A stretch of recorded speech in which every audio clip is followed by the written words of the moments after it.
আল্লাহ আমার তো আর যাইবার কোনো জায়গা নাই। আল্লাহ মাফ করলেও তোমার দরবার, না করলেও তোমার দরবার। আরো জোরে কোন আল্লাহ। আল্লাহ মাফ করলেও তোমার দরবার, না করলেও তোমার দরবার। আর কোথায় যাবে, যাইবার জায়গা নাই। এই করে খাওয়া দাওয়া বন্ধ, শুধু মালিকের কাছে মাফ চায়, শুধুমাত্র ক্ষমা চায়, আল্লাহর কাছে মাফ চায়। ও মুহতারাম বন্ধুরা, একটু মনটাকে নরম করে খেয়াল করে একটু দেখে লক্ষ্য করেন। আল্লাহর নবীর সাহাবী এমন করে ডাকাডাকি করতে থাকলে, কান্নাকাটি করতে থাকলে, রব্বে করিমের দরবারে কান্না মঞ্জুর হয়ে গেছে। আমার ভাই শুধু মঞ্জুর হয়ে গেছে তা না, আল্লাহ রাব্বুল আলামিন অপর দিক থেকে বিশ্ব নবীর কাছে ফেরেশতা পাঠাইলেন, যাও যাও আমার হাবিবকে গিয়ে জিজ্ঞেস করো কিছু কথা, আমার হাবিবকে জিজ্ঞেস করো। এক নম্বর কি জিজ্ঞেস করো, এই দুনিয়ার সকল মাখলুকাতের স্রষ্টাকে আমি না আমার হাবিব? দুই নম্বর, সমস্ত মাখলুকাতের রিজিকের ব্যবস্থা কে করেন? আমি না আমার হাবিব? জিজ্ঞেস করো গুনাহগার বান্দা বান্দির তওবা কবুল করার দায়িত্ব আমার হাবিবের না আমি আল্লাহ।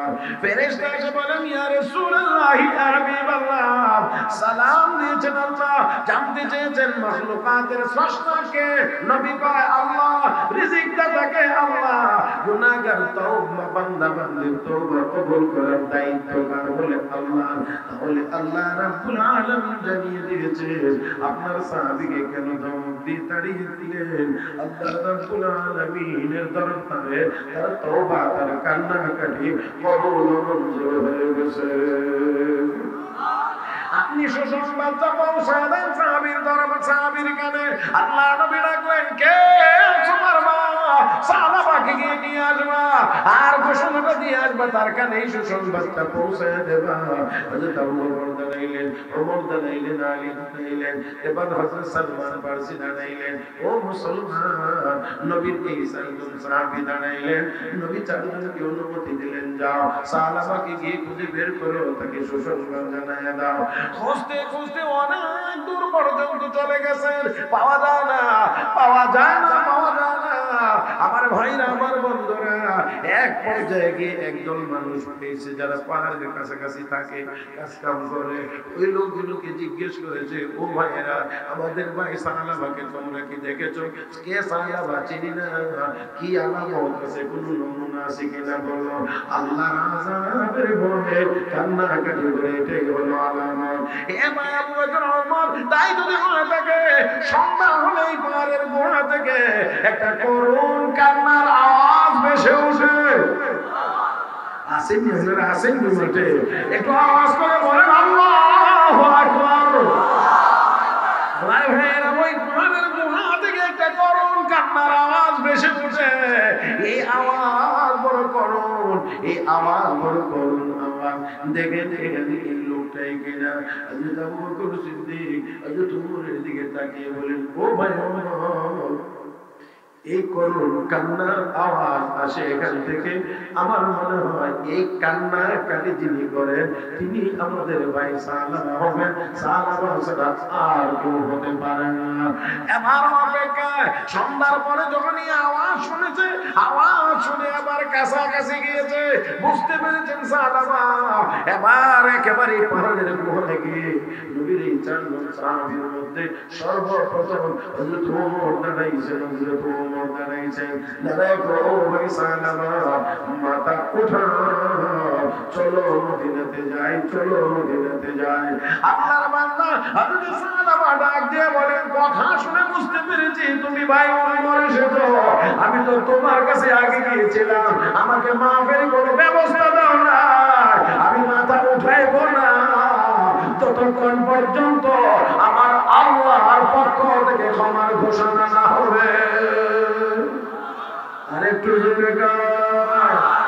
আল্লাহর পক্ষ থেকে ক্ষমার ঘোষণা যতক্ষণ পর্যন্ত না হবে, আমি ততক্ষণ পর্যন্ত মাথা উঠাইব না। তোমার ডাক দেখো ভাই সালামা, আল্লাহর পক্ষ থেকে ক্ষমার ঘোষণা হয়েছে, এই জন্যই আমরা তোমাকে নেওয়ার জন্য এসেছি। يا أيها الذين آمنوا لا تلهكم أموالكم ولا أولادكم عن ذكر الله ومن يفعل ذلك فأولئك هم الخاسرون وأنفقوا مما رزقناكم من قبل أن يأتي أحدكم الموت فيقول رب لولا أخرتني إلى أجل قريب فأصدق وأكن من الصالحين ولن يؤخر الله نفسا إذا جاء أجلها ولن يؤخر الله نفسا إذا جاء أجلها والله خبير بما تعملون.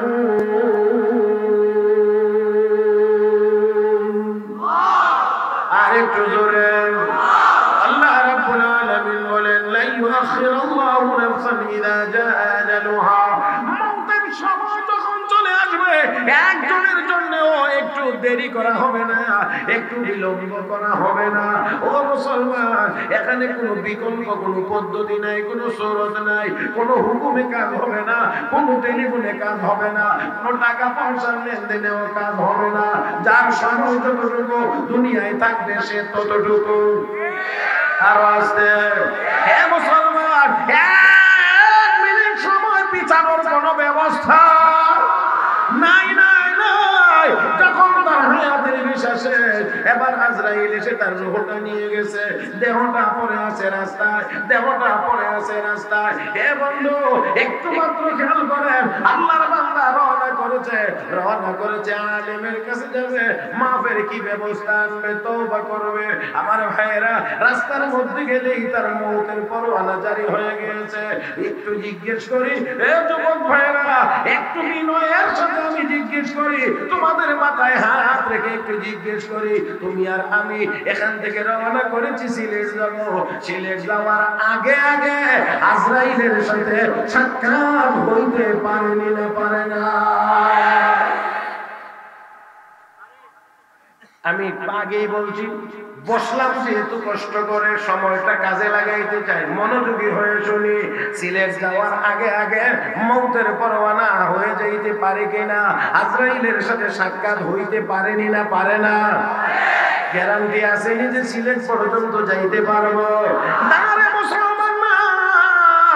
সিলেট যাওয়াটা অনিশ্চিত, কবরে যাওয়াটা নিশ্চিত।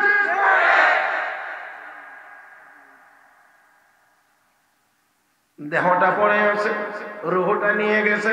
জান্নাতের ফেরেশতারা কয় আমরা তাকে জান্নাতে নিয়ে যাব, জাহান্নামের ফেরেশতারা কয় আমরা তাকে জাহান্নামে নিয়ে যাব। জাহান্নামীরা কয় 100 মানুষ খুন করেছে, জান্নাতি ফেরেশতারা কয় আলেমের সাথে সাক্ষাৎ করার জন্য রওনা করেছে। একটু ভালো করে বুঝছেন, ভালো করে বুঝছেন। আলেমের সাথে সাক্ষাৎ এটা আলাদা ইবাদত, মুস্তাকিল ইবাদত। কোন আলেমের সাথে শুধু নিয়ত করে যাবেন আমি অমুক আলেমের সাথে সাক্ষাৎ করব, আর কিচ্ছু না, এটাও আলাদা একটি ইবাদত। বুঝে না মানুষ, অনেকে না বুঝে খামোখা কোনো কারণে অকারণে অনেক সময় আলেম আমাদেরকে উল্টা পাল্টা কিছু কথাবার্তা বলে। আমরা দোয়া করি আল্লাহ তাদেরকেও হেদায়েত দান করুন। আরে আপনারা কেউ কেউ বলবেন হুজুর আলেম তো আমরা মানি, আমরা তো আলেম বিরোধী, আমরা আলেমরা মানি, কিন্তু এই হুজুরের মধ্যে এই দোষ, এই হুজুরের এই দোষ, এই হুজুরের মধ্যে এই দোষ, এই জন্য না সমস্যা। কথা বুঝেন না? কথা তো এটাই, গোড়ায় কথা এটাই করবেন। আলেম তো মানে, কিন্তু ওনার মধ্যে এই দোষ, ওনার মধ্যে এই দোষ, মানে কথার ভাবে বোঝা যায় আমি একবারে সম্পূর্ণ নির্দোষ। আল্লাহ আপনার কষ্ট হয়ে যাবো, এই জন্য বেশি করছি। হ্যাঁ, সুই চিনেন নি? সুই ছিদ্র আছে নি? হ্যাঁ আছে, কয়টা? একটা। এই আপনারা সিলেট সুনামগঞ্জের ভাষায়, সিলেটি ভাষায়, আঞ্চলিক ভাষায় এটা দেখো সাইন সালুন। আচ্ছা যাক, এটা চিনেন তো? এটার মধ্যে তো ছিদ্র নাই।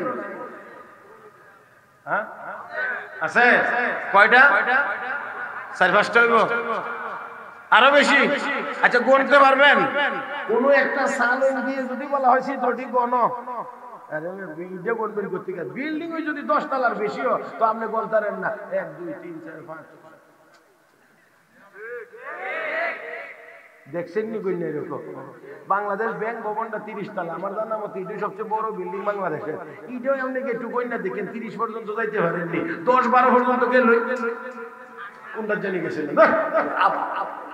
13-14। সালুনে চিত্র গণবেন কোত্থেকে? এত ছিদ্রওয়ালা সালুনে শুয়ে রেখো, এই তোর দি পিছনে ছিদ্র।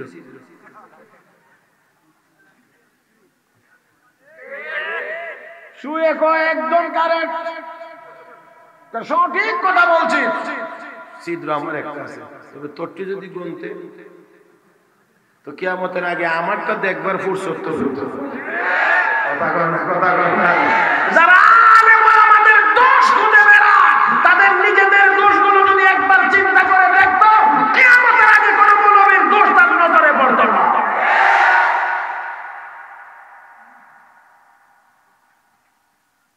দোয়া করি আল্লাহ সবাইকে হেদায়েত দান করুন। আমি প্রথমেই বলছি, কারোর সাথে আমাদের কোনো বিরোধিতা নেই, সবাই মুসলমান, আমরা সবাই সংশোধন চাই, সব মুসলমান জান্নাতে যাক এটা আমরা চাই। কথা কই না, কথা কই না। আপনাদের কি মনে হয় মাননীয় প্রধানমন্ত্রী শেখ হাসিনার জান্নাতে যাওয়ার দরকার নেই? না খালি প্রধানমন্ত্রী হইব? তাহলে আমরা দোয়া করি আল্লাহ যেন তাকেও জান্নাতে যাইবার মতো আমল করবার তৌফিক দান করেন। সেও জান্নাতি হোক, খালেদা জিয়া জান্নাতি হোক, এর সব মরে গেছে, জান্নাতে চলে যাক। নাকি নকিও ঠেলা ঠেলি আছে না? ইয়ে নকিও কেবেন আপনারা যে আমরা সরকারি দল, হেরা বিরোধী দল, ইয়ে কি সুযোগ আছে নি? আচ্ছা জান্নাতে যদি আমরা দুটো নেত্রী জায়গা ইয়ে গিয়া কইলাম আবার ইটা হইতো না, মামলা টামলা হইতো না, ঝামেলা জমেলা হইতো না। কারণ এই ঝামেলা জমেলা যা আছে সব মাটির উপরে, মাটির নিচে কইলাম আবার এগুলি চলে না, চলে না, চলে না, চলে না। আমরা দুটো নেত্রীকে যদি আল্লাহ জান্নাত দিয়া না, তাহলে জান্নাতের ভিতরে কইলাম আবার একজন আরেকজনের দাওয়াত দিব। কথা কয় না, ওই সময় দাওয়াত দিবে, কারণ ওই সময় দুনিয়ার এই ঝামেলা থাকবে না। তখন যদি দেখা হয়ে যাবে তখন বলবো আবার আমরা আমার বাসা যাই গেলাম। হ্যাঁ হ্যাঁ যাইবেন নি, কোনদিন যাইবেন? ঠিক আছে যাবো, যাবো, অবশ্যই যাবো, অবশ্যই যাবো। তা আপনি আসবেন নি? বলে হ্যাঁ কোনো অসুবিধা নেই, ওইখানে কিন্তু কোনো ঝামেলা থাকবে না। আল্লাহ তো জান্নাতের ভিতরে যেমন ঝামেলা নাই, আমরাও চাই দুনিয়াতেও যাতে কোনো ঝামেলা না থাকে। নাকি আপনারা এতে বেজার? হ্যাঁ, কোনো ঝামেলা যেন না থাকে। মুহতারাম হাজিরিন, আসেন আমরা কই যাবো? কোথায় যাব? মনে আসেনি? এখন জান্নাতের ফেরেশতারা, জান্নাতের ফেরেশতারা কয় আমরা জান্নাতে নিয়ে যাবো বলে। কেন? আলেমের সাথে সাক্ষাতের জন্য বাড়ি থেকে বেরিয়েছে, আর আলেমের সাথে সাক্ষাৎ করার জন্য যাওয়া এটা ইবাদত, আর ইবাদতের জন্য বের হয়ে মরলে জান্নাত। আল্লাহ এখন দেখেন এই ঠেলাঠেলি করে দুনো দল ফেরেশতা আল্লাহর কাছে হাজির। আল্লাহ আমরা চাই জান্নাতে নিয়ে যেতে। বলে কেন? কোন লোকটা তো আলেমের সাথে সাক্ষাতের জন্য বেরিয়েছে। আল্লাহ আমি এই কথাটাই বলতে চাইছিলাম যে আলেমের দোষ, যে আমরা আলেম তো মানি কিন্তু দোষ আছে। এই জন্য এই জন্য এই জন্য আমি একটা কথা সঙ্গে আপনাদেরকে বিনয়ের সাথে বলতে চাই। আমরা গাবি ফালি দুধ খাওয়ার জন্য, গাবি ফালি দুধ খাওয়ার জন্য, কিন্তু গাবি দুধ দেয় আমার কিন্তু লেদাও না, বাকিটা সেনা যায় না, গন্ধটা খুব বালা। তাহলে দুধ খাওয়ার স্বার্থে লেদা আর সেনার দুর্গন্ধ মাইনা নেই, একটু পরিষ্কার করে রাখি, মানতে হয়, মানতে হয়। কারণ না হইলে আপনি দুধের মতো এত ভালো জিনিস পাইবেন না। পাইতে হইলে ওই কষ্টটা আপনাকে মেনে নিতে হবে। আমি বললাম মানুষ এরা নির্দোষ হবে না, পয়গাম্বর ছাড়া কেউ নির্দোষ না, কম বেশি ত্রুটি বিচ্যুতি থাকবে। আপনি ওই দোষের উপরে পর্দা দিয়ে রাখেন আর গুণগুলো দিয়ে উপকৃত হইতে থাকেন, তাহলেই হয়। আসেন আল্লাহ, আল্লাহ তো দেখেন, আল্লাহ জানেন জমিন কদ্দুর কি আছে না আছে সব জানেন। আল্লাহ কর আচ্ছা ঠিক আছে ফয়সালা হইব পরে। এই এক ফেরেশতা তুমি যাওছেন গিয়া মাইক পাও, এই যে বেটা আলেমের বাড়ির দিকে রওনা করছে, রওনা করে গেছে কদ্দুর আর রইছে কদ্দুর, কম গেছে না বেশি গেছে, এটা কি একটু তুমি দেখো। আচ্ছা আল্লাহ দেখেন নি?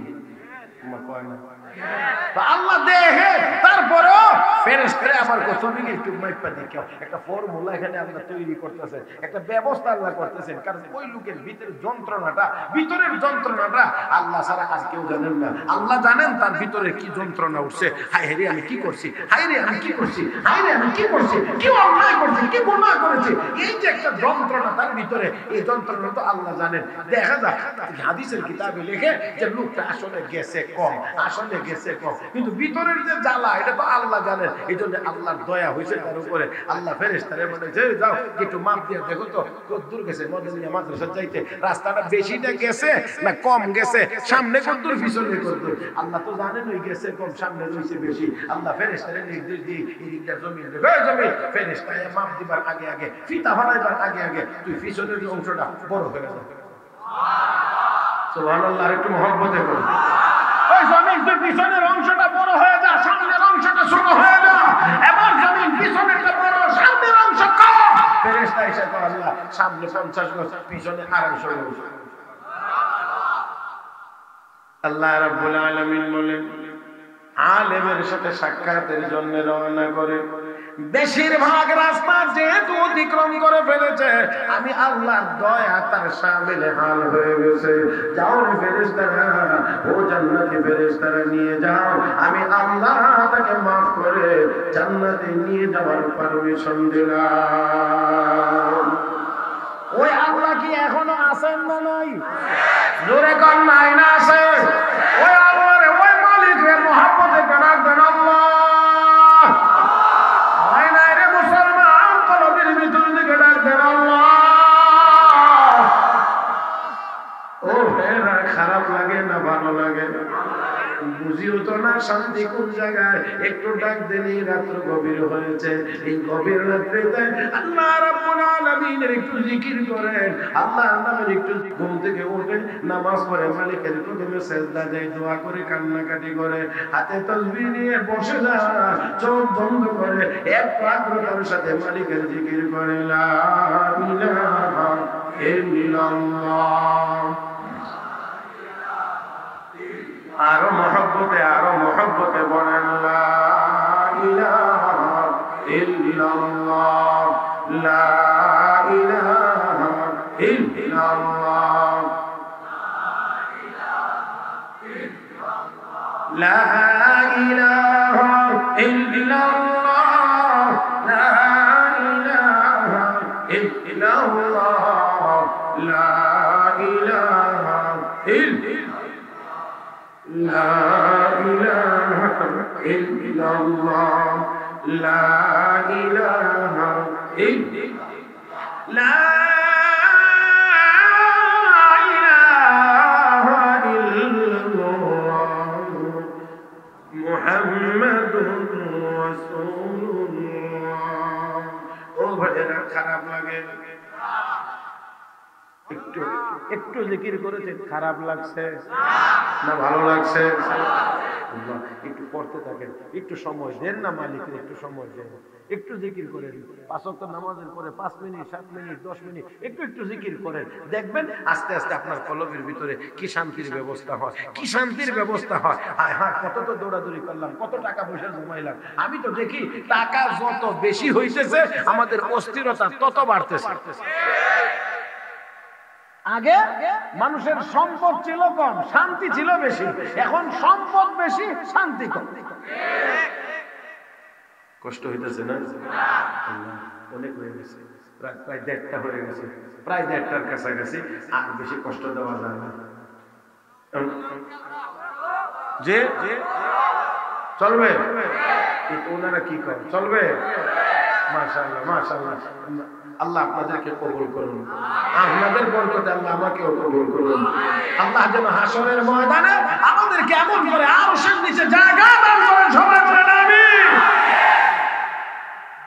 ভাইরা, আমি আগেই বলছি আপনাদের আগ্রহের ভিত্তিতে কথা চলবে।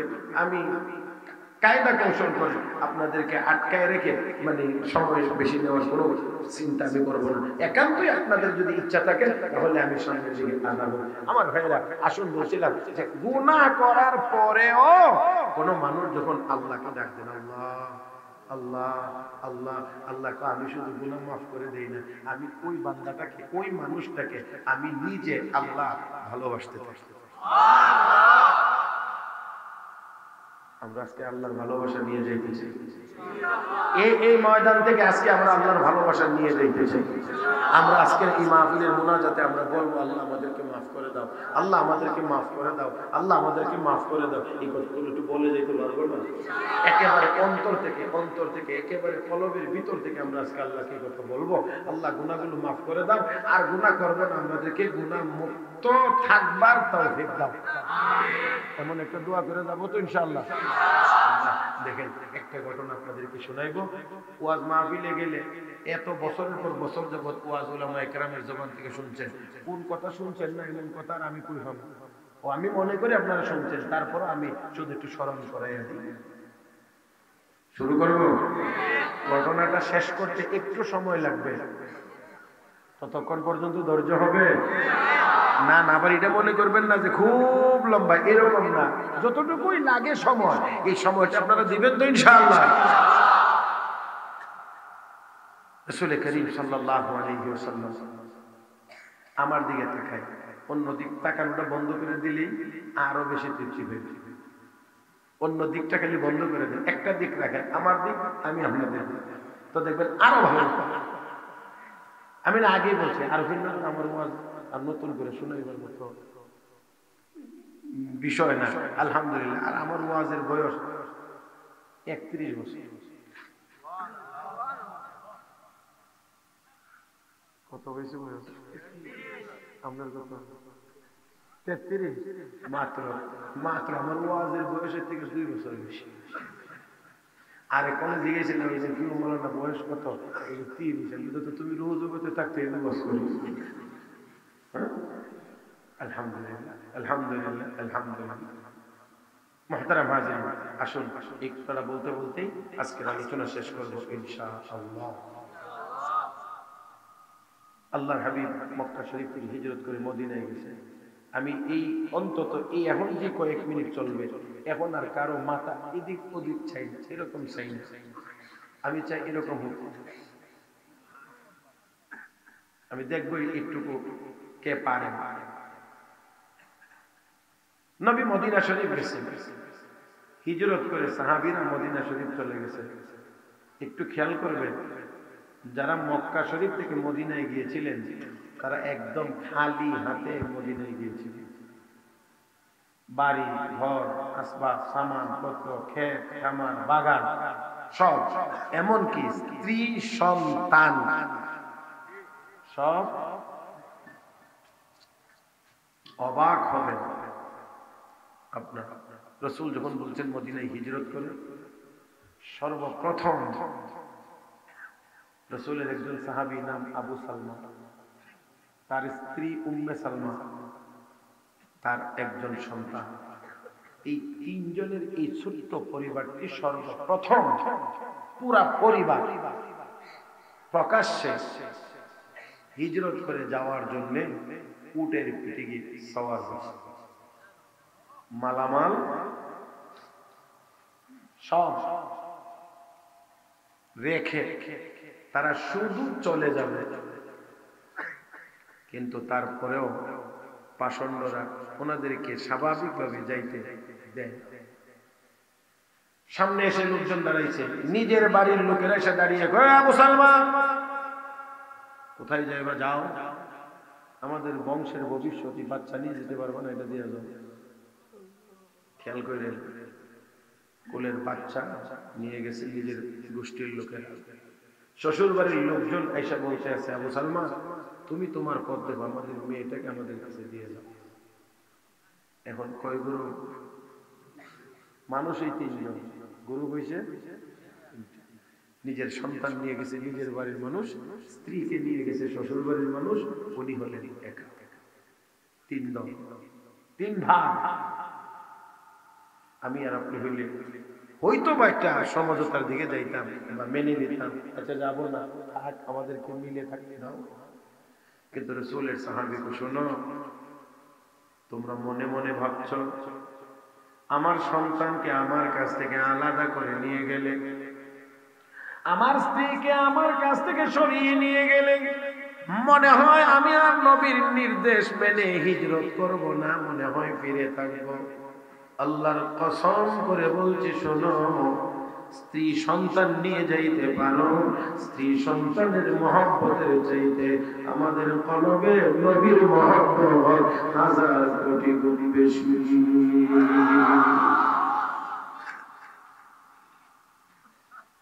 হযরত আবু সালমা চলে গেলেন। কয়জন যাওয়ার কথা ছিল? কয়জন? স্ত্রী নাই, সন্তান নাই, একা চলে গেছে। হযরত উম্মে সালমা রাদিয়াল্লাহু তাআলা আনহা প্রতিদিন সকালবেলা ঘুম থেকে উঠে মদিনায় যাওয়ার রাস্তার মুখ গিয়ে বসে, আর মদিনার রাস্তার মধ্যে বসে মদিনার দিকে তাকিয়ে ফিরে শুধুমাত্র চোখের পানি ছেড়ে কাঁদেন। শুধুই কান্না, সকালে যান, সন্ধ্যা পর্যন্ত গিয়ে বসে বসে কাঁদেন। এইভাবে করে একদিন না, 2 দিন না, পুরা একটা বছর এই জায়গায় বসে বসে কাঁদছে। ও মুসলমান, একটু সময়ের জন্য চিন্তা করেন, একদিন 2 দিন না, 1 মাস 2 মাস না, পুরা একটা বছর এখানে বসে বসে কাঁদছে।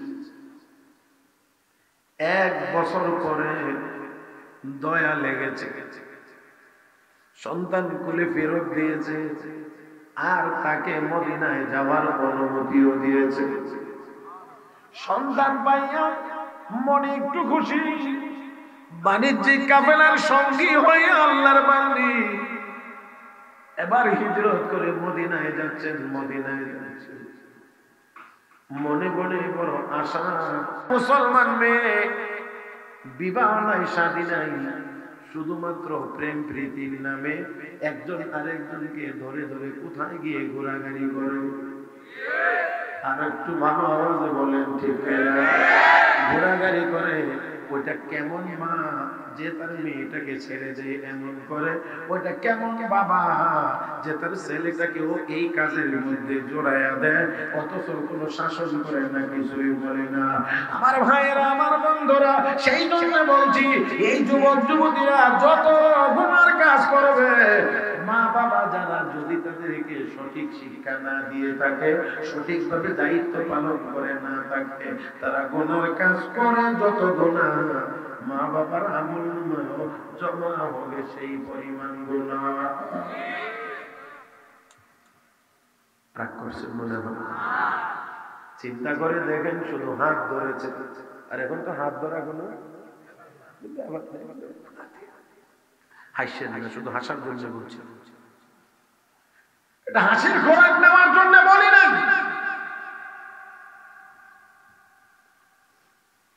আল্লাহ তুমি আমাদেরকে হেদায়েত নসিব করো, আল্লাহ তুমি আমাদেরকে হেফাজত করো। জোরে বলি আমিন।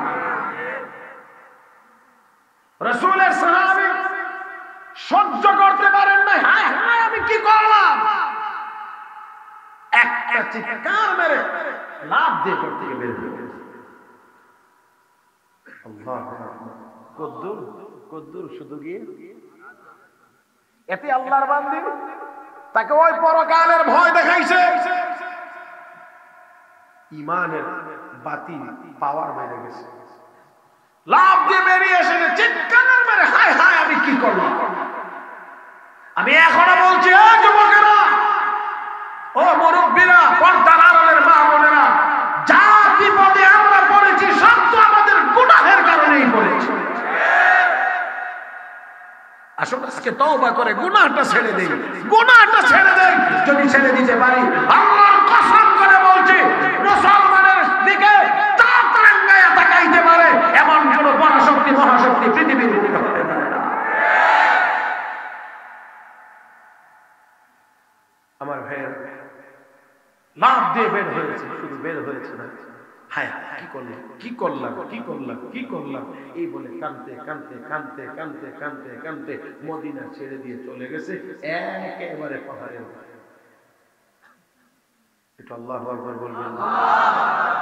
এই অদ্দুর কাজের জন্য কানতে কানতে কানতে কানতে চলে গেছে পাহাড়ের গুহা, মদিনাতেই আর থাকলেন না। এরকম এর চেয়ে কত হাজার হাজার গুণ বেশি গুনাহ করার পরেও আমাদের ভিতরে এই অনুশোচনা জাগ্রত হয় না। দুর্ভাগ্য, কপাল পোড়া জাতি।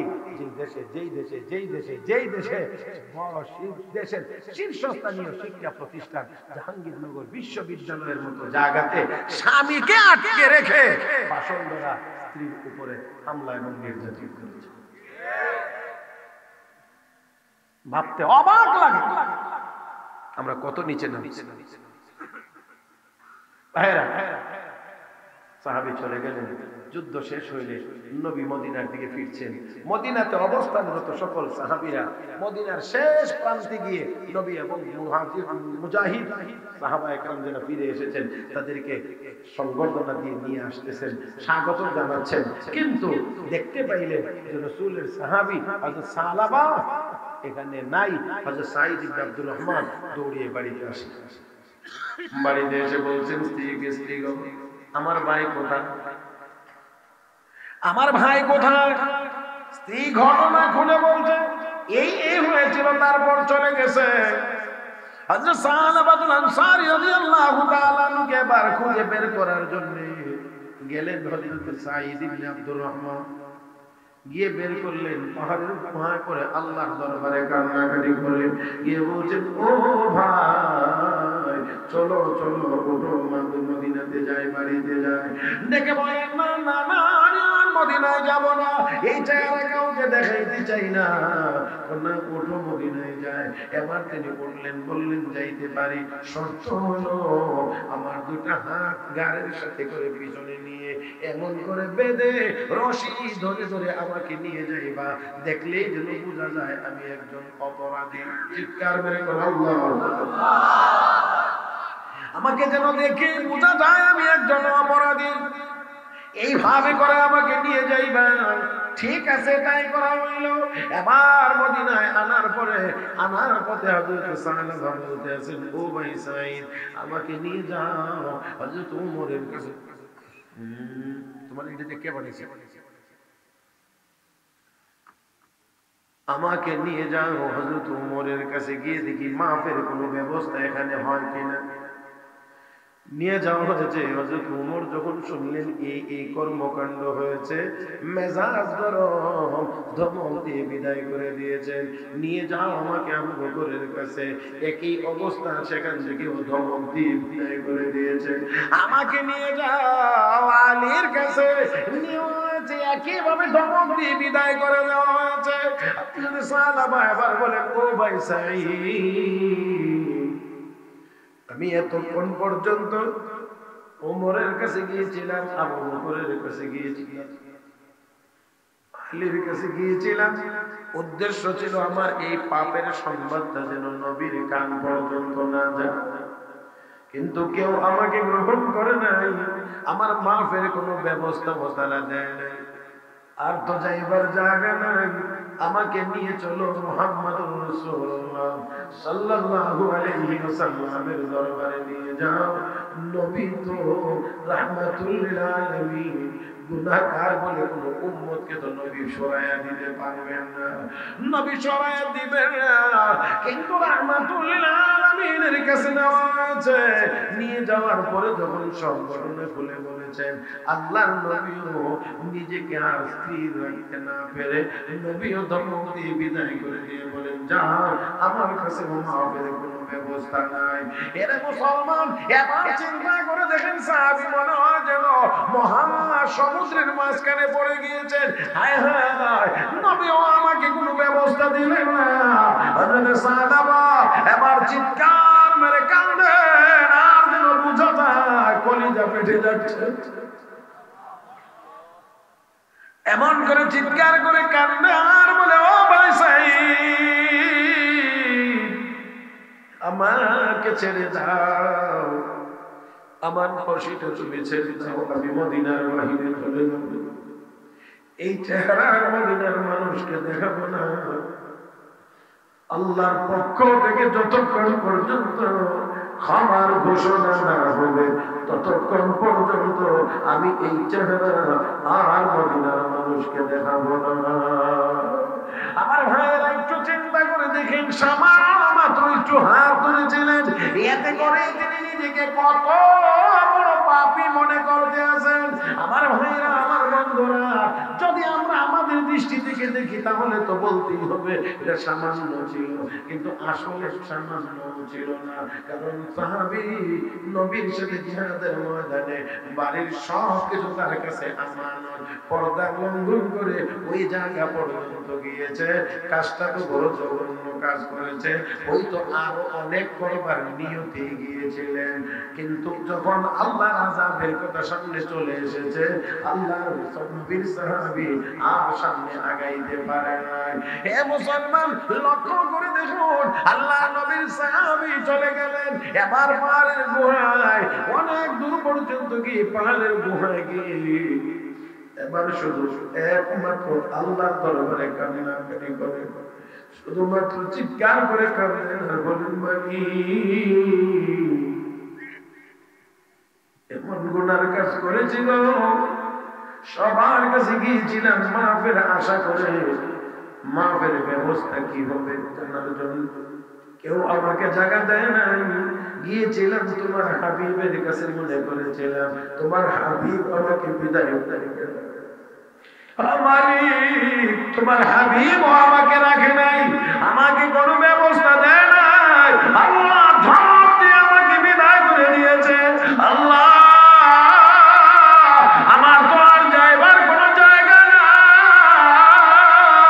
আল্লাহ, মাফ করলেও তোমার দরবার, না করলেও তোমার দরবার। আর জোরে করুন আল্লাহু আকবার। আল্লাহ মাফ করলেও তোমার দরবার, না করলেও তোমার দরবার। আর কোথায় যাবে, যাইবার জায়গা নাই।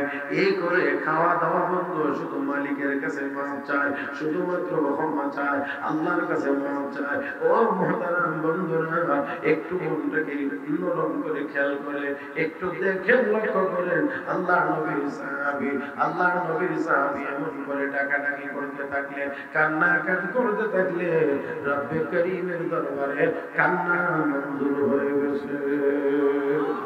আমার ভাইয়েরা, শুধু মঞ্জুর হয়ে গেছে তা না, আল্লাহ রাব্বুল আলামিন অপর দিক থেকে বিশ্ব নবীর কাছে ফেরেশতা পাঠাইলেন, যাও যাও আমার হাবিবকে গিয়ে জিজ্ঞেস করো কিছু কথা, আমার হাবিবকে জিজ্ঞেস করো। এক নম্বর কি জিজ্ঞেস করো, এই দুনিয়ার সকল মাখলুকাতের স্রষ্টাকে আমি না আমার হাবিব? দুই নম্বর, সমস্ত মাখলুকাতের রিজিকের ব্যবস্থা কে করেন, আমি না আমার হাবিব? জিজ্ঞেস করো। গুনাহগার বান্দা বান্দির তওবা কবুল করার দায়িত্ব আমার হাবিবের না, আমি আল্লাহ। ফেরেশতা এসে বলেন, ইয়া রাসূলুল্লাহ, ইয়া হাবিবাল্লাহ, সালাম দিয়েছেন আল্লাহ, জানতে চেয়েছেন মাখলুকাতের স্রষ্টাকে? নবী কয় আল্লাহ, রিজিক দাতাকে আল্লাহ, গুনাহগার তওবা বান্দা বান্দির তওবা কবুল করার দায়িত্ব কার? বলে আল্লাহ। তাহলে আল্লাহ রাব্বুল আলামিন জানিয়ে দিয়েছে আপনার সাহাবীকে কেন ধমক দিয়ে তাড়িয়ে দিলেন। আল্লাহ রাব্বুল আলামিনের দরবারে তার তওবা, তার কান্নাকাটি কবুল মঞ্জুর হয়ে গেছে। আপনি সুসংবাদটা পৌঁছায় দেন সাহাবীর দরবার, সাহাবীর কানে। আল্লাহ নবী ডাকলেন, কে তোমার মা? সাহাবাকে গিয়ে নিয়ে আসবা, আর ঘোষণাটা দিয়ে আসবা, তার কানে এই সুসংবাদটা পৌঁছায় দেবা। হযরত আবু বকর দাঁড়াইলেন, ওমর দাঁড়াইলেন, আলী দাঁড়াইলেন, এবার হযরত সালমান ফারসি দাঁড়াইলেন। ও মুসলমান, নবীর এই চারজন সাহাবী দাঁড়াইলেন। নবী চারজনকে অনুমতি দিলেন, যাও সাহাবাকে গিয়ে খুঁজে বের করো, তাকে সুসংবাদ জানায় দাও। খুঁজতে খুঁজতে অনেক দূর পর্যন্ত চলে গেছেন, পাওয়া যায় না, পাওয়া যায় না, পাওয়া যায় না। আমার ভাইরা, আমার বন্ধুরা, এক পর্যায়ে গিয়ে একদল মানুষ পেয়েছে যারা পাহাড়ের কাছাকাছি থাকে, কাজ কাম করে। ওই লোকগুলোকে জিজ্ঞেস করেছে, ও ভাইয়েরা, আমাদের ভাই সাহাবাকে তোমরা কি দেখেছো? কে সাহাবা? চিনি না। কি আলামত আছে, কোনো নমুনা আছে কিনা বলো?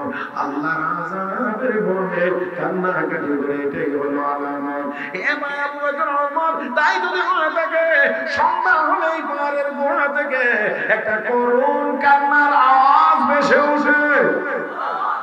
আসেন আপনারা আসেন মাঠে একটু আওয়াজ করে বলেন আল্লাহু আকবার। আমার ভাইয়েরা ওই কোরআনের গুহা থেকে একটা করুণ কান্নার আওয়াজ ভেসে উঠে। এই আওয়াজ বড় করুণ, এই আওয়াজ বড় করুণ আওয়াজ। দেখেন এখানে এই লোকটাই কিনা হযরত আবু বকর সিদ্দিক হযরত ওমরের দিকে তাকিয়ে বলেন, ও ভাই এই করুণ কান্নার আওয়াজ আসে এখান থেকে। আমার মনে হয় এই কান্নার কাটি যিনি করেন তিনি আমাদের ভাই সালামা হবেন। সালামা ছাড়া আর কেউ হতে পারে না। এবার অপেক্ষায় সন্ধ্যার পরে যখন এই আওয়াজ শুনেছে, আওয়াজ শুনে আবার কাছাকাছি গিয়েছে, বুঝতে পেরেছেন সালামা। এবার একেবারে পাহাড়ের গুহায় গিয়ে নবীর এই চারজন সাহাবীর মধ্যে সর্বপ্রথম হযরত ওমর দাঁড়াইছেন। হযরত ওমর দাঁড়াইছেন, দাঁড়ায় ও ভাই সালামা মাথা উঠাও, চলো মদিনাতে যাই, চলো মদিনাতে যাই। আল্লাহর বান্দা হযরত সালামা ডাক দিয়ে বলেন, কথা শুনে বুঝতে পেরেছি তুমি ভাই ওমর এসেছো। আমি তো তোমার কাছে আগে গিয়েছিলাম, আমাকে মাফের কোনো ব্যবস্থা দাও না।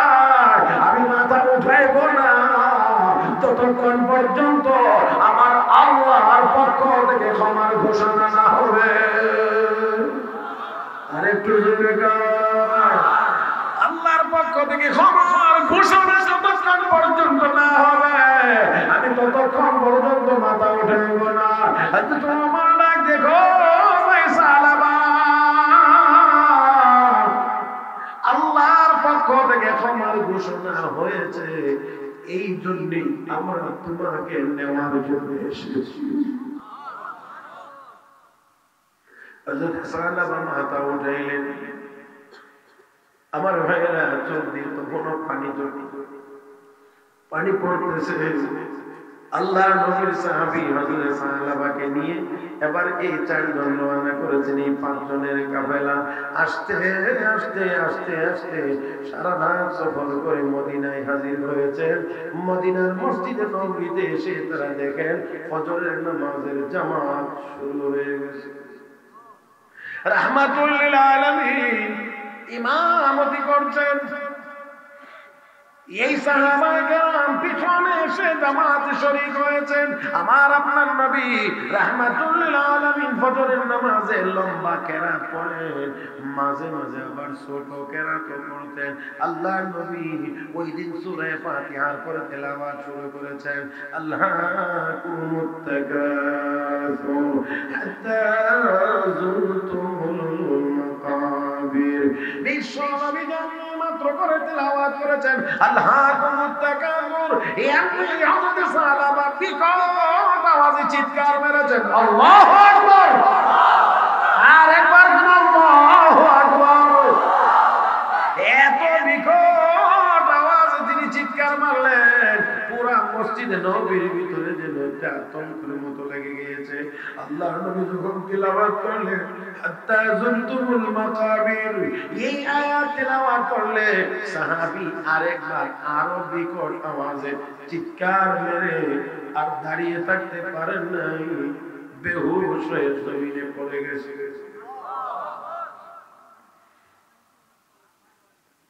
আল্লাহর নবী সালাম ফিরাইলেন, জিজ্ঞেস করেন কে রে এত বিকট আওয়াজে চিৎকার মেরেছে? হযরত সালমান ফারসি রাদিয়াল্লাহু তাআলা বলেন, নবী গো আপনার সাহাবী সালামা চিৎকার মেরে বেহুশ হয়ে মাটিতে পড়ে গেছে। নবী আমার ডেকে বলেন, সালমান আমার সাহাবী সালামার মুখে একটু পানি দাও। হযরত সালমান ফারসি সাহাবী হযরত সালামার হাতের রঙে টিপ দিয়ে দেখে পালস নাই, নড়াচড়া নাই। নবীজির চেহারা মুবারকের দিকে তাকিয়ে চোখের পানি ছেড়ে দিয়ে কান্দেন আর বলেন, ইয়া রাসূলুল্লাহ আর পানি দেওয়ার দরকার হবে না গো, আপনার সাহাবী আর দুনিয়াতে নাই। ইয়া রাসূলুল্লাহ আপনার সাহাবী আর দুনিয়াতে নাই, আর পানি দেওয়ার প্রয়োজন হবে না। নবীর সাহাবী দুনিয়া থেকে বিদায় গ্রহণ করেছেন। আল্লাহর নবী মনে মনে বড় ব্যথিত হইলেন। রাহমাতুল লিল আলামিন তার জানাজার ব্যবস্থা করলেন, কাফনের ব্যবস্থা করলেন, দাফনের ব্যবস্থা করলেন। আল্লাহর হাবিব জানাজা শেষে লাশ নিয়ে যখন কবরের দিকে যাচ্ছিলেন, রাহমাতুল লিল আলামিন কবরের দিকে যাইতে গিয়ে পুরা পাটা জমিনের উপরে রাখেন না, শুধু বৃদ্ধাঙ্গুলির উপরে ভর করে করে নবী আগাইতেছিলেন। হযরত ওমর ফারুক রাদিয়াল্লাহু তাআলা দৃশ্যটা দেখতেছিলেন। আল্লাহর হাবিব রাহমাতুল লিল আলামিন এইভাবে করে আগাইতে আগাইতে কবর পর্যন্ত গেলেন। দাফন শেষ করে যখন ফিরলেন, নবী আমার যখন ফিরলেন, হযরত ওমর ডাক দিয়ে, ইয়া রাসূলুল্লাহ, ইয়া হাবিবাল্লাহ, আপনার সাহাবীর লাশ নিয়ে যখন কবরে যাইতেছিলেন, আপনি যখন কবরের দিকে যাইতেছিলেন, পুরা পাটা জমিনের উপরে রাখছিলেন না, শুধু বৃদ্ধাঙ্গুলির উপরে ভর করে করে যাচ্ছিলেন। কারণ কি? আমার আপনার নবী ডাক দিয়ে বলেন, ওমর, ও সাহাবীরা শোনো, আমার সাহাবী সান আমার তওবা আল্লাহ রাব্বুল আলামিনের দরবারে এমন ভাবে কবুল হয়েছে, আল্লাহর দরবারে তার কান্নাকাটি এমন ভাবে কবুল মঞ্জুর হয়ে গেছে। ও সাহাবীরা শুনো, আল্লাহ খুশি হইয়া সন্তুষ্ট হইয়া তার জানাজা এবং দাফনের কাজে এত সংখ্যাগণিত ফেরেশতা নাযিল করে দিয়েছে, যেই সকল ফেরেশতাদের কারণে আমি বিশ্ব নবী আমার পুরা কদমটা জমিনের উপরে রাখার জায়গা পাইতেছিলাম না।